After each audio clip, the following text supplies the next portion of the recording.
Yo, halo semuanya, selamat datang kembali. Kali ini gua bakal ngejelasin materi tentang if. Nah, materi ini cocok banget buat kalian yang ingin belajar pemrograman atau dasar pemrograman. Dan cocok juga buat yang benar-benar berkecimpung di dunia pemrograman dan masih sulit untuk mengerti tentang if. Ya, sebenarnya ini materi yang gampang, tapi kebanyakan atau beberapa orang itu susah untuk pertama kali mengenal if. Nah, kali ini gua ngejelasin if dengan cara yang gampang, mudah, dan bisa dimengerti untuk pemula. Nah, nggak usah lama-lama, mari kita mulai videonya.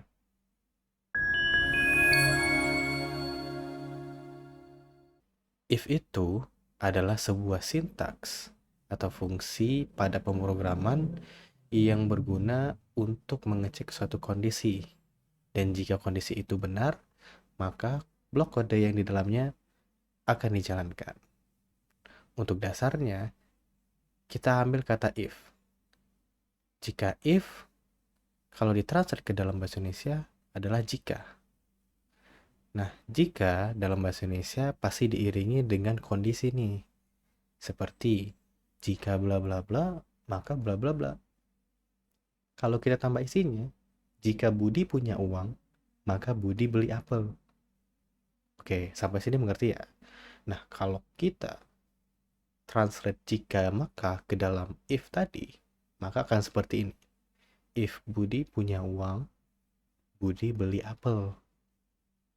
Yang lebih tinggi lagi bahasanya yang sesuai dengan sintaks akan terlihat seperti ini. If Budi lebih dari 40.000. Nah, gue jelasin dulu nih. Budi di sini adalah sebuah variabel yang berisi nilai dari jumlah uang yang dimiliki Budi. Ngerti? Nah, sekarang jumlah uang Budi lebih dari 40.000. Maka kondisi ini terpenuhi. Maka di print out lah atau dikeluarkanlah statement Budi beli apel 8. Oke, saya ulang lagi dengan bahasa translatean ke Indonesia itu seperti jika Budi punya uang lebih dari 40.000, maka Budi beli apel 8. Oke, ngerti ya? Nah, kita andaikan program itu seperti jalan utama. Jalan utama ini alur program ya, yang dari kiri ke kanan. Selain jalan utama, itu ada jalan kecil nih. Nah, jalan kecil ini kita sebut dengan kondisi atau if. Ketika kita menelusuri atau menjalankan sebuah program, itu kita akan menemui percabangan kondisi yang harus atau bukan harus, tapi mengecek kondisi dari sesuatu yang akan mempengaruhi alur program kita. Misal, jika Budi punya KTP, maka masuk jalan kecil. Oke, di sini Budinya punya KTP, berarti Budi akan memasuki jalan kecil.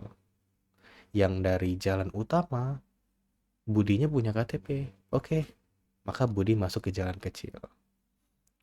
Kalau ditranslate ke sintaks seperti if Budi punya KTP, masuk jalan kecil. Begitu. Nah, sekarang kondisinya Budi tidak punya KTP. Kalau Budi tidak punya KTP, ya Budi jalan aja. Budi tidak masuk ke jalan kecil. Itu. Jadi kondisi ini dilewatkan karena Budinya tidak punya KTP. Begitu. Nah, selayaknya if dalam pemrograman itu akan kembali lagi ke jalur utama. Ya, setelah if selesai dijalankan, maka program utama dilanjutkan kembali. Begitu. Ada juga if else nih yang lebih rumit lagi dibanding if.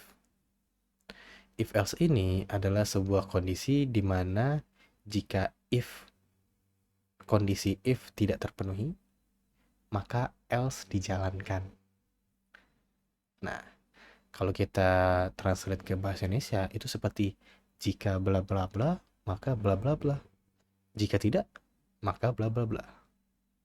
Oke, masih belum mengerti seperti ini. Gue kasih contoh. Jika Budi punya uang, maka Budi beli apel. Jika tidak, maka Budi tidak beli apel. Gitu. Kondisi yang di atas itu adalah kondisi if. Yang bawah itu adalah else. Jadi jika statement pertama tidak benar, maka statement kedua akan dijalankan. Oke, sampai sini mengerti ya. Kalau kita translate ke sintaks seperti ini. If Budi punya uang, apakah Budi punya uang? Kalau punya, Budi beli apel. Jika tidak, jika Budi tidak punya uang, maka akan dijalankan pada else. Berarti Budi tidak beli apel. Oke? Ini sintaksnya. Untuk pengandaiannya, kalian bisa berandai seperti yang pertama tadi, yaitu jalan utama adalah alur program. Maka di if else ini, itu jalan utama akan dibagi menjadi dua, yaitu if. Nah, jika kondisi if ini terpenuhi, maka dia akan melalui jalur if. Jika kondisi if tidak terpenuhi, maka dia akan memasuki alur else. Dan seperti if tadi, mau if atau else itu akan kembali lagi ke jalur utama. Jadi setelah blok if atau else dijalankan, dia akan menjalankan kembali jalur utama atau program kita. Begitu. Nah, gue udah jelasin tentang if nih. Udah jelasin tentang if else. Ada lagi nggak? Ya ada. Itu if else if. Nah, ini tidak perlu kalian khawatir karena ini cuman penambahan kondisi. Kondisi yang gimana? Itu kita anggap seperti jalannya dibagi 3 nih. Jadi, jika kondisi if, cara bacanya ya, jika kondisi if tidak terpenuhi, maka cek else if. Jika kondisi else if tidak terpenuhi, maka jalankan else. Seperti ini. Nah, kalau if-nya terpenuhi, dia akan melaju ke jalur atas. Jika if-nya tidak terpenuhi dan sekarang cek kondisi else if, dia akan melaju jalur tengah. Dan jika kedua if sama else if itu tidak terpenuhi, maka dia akan melalui jalur else. Begitu. Dan if else ini tidak tetap ya, kondisinya tidak 3 ini doang. Ini bisa else if-nya lebih dari 1. Jadi if else. Begitu. Ya, begitu aja untuk materi if. Memang sederhana dan sepele ya, tapi untuk kalian lebih mengenal pemrograman ke depannya, kalian perlu mengerti basic dari if itu sendiri. Apakah menggunakan if aja, atau menggunakan if else, ataupun juga menggunakan else if.